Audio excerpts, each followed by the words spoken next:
গরম পড়তেই Malda medical college হাসপাতাল সহ জেলা জুড়ে রক্ত সংকট দেখা দিয়েছে। এই অবস্থায় রক্ত সংকট মোকাবিলায় এগিয়ে এলো মালদা মেডিকেল কলেজ হাসপাতালের নার্সিং স্টাফরা। মূলত তাদের উদ্যোগেই সোমবার মালদা মেডিকেল কলেজ হাসপাতালের প্রশাসনিক ভবনের সভাকক্ষে অনুষ্ঠিত হলো এক রক্তদান শিবির। উপস্থিত ছিলেন মালদা মেডিকেল কলেজ হাসপাতালের সহকারী অধ্যক্ষ প্রসেনজিৎ বর, অ্যাসিস্ট্যান্ট সুপার শামাউল হক, চিকিৎসক এম হক সহ অন্যান্যরা।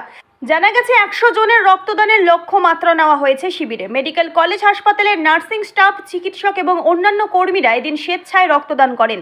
এদিন রক্তদাতাদের হাতে শংসাপত্র তুলে দেন মালদা মেডিকেল কলেজ হাসপাতালের সহকারী অধ্যক্ষ প্রসেনজিৎ বর। রক্তদান শিবিরের আয়োজন করা হয়েছে।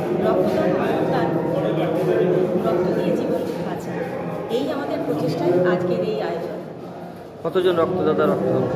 আমাদের এখনো পর্যন্ত 27 জন হয়েছে। আমাদের টার্গেট 100-এর উপরে রয়েছে এবং নামও জমা দিয়েছে।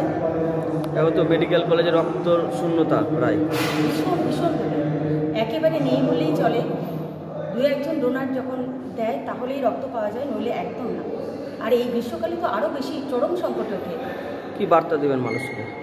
এই বার্তাই দেব যে আগামী দিন যেন রক্তের, যেহেতু এটা মেশিনে তৈরি হয় না, সেহেতু মানব রক্তের জন্যই কিন্তু, মানব রক্তের প্রয়োজনেই কিন্তু একটা মুমূর্ষুকে বাঁচানো যায়।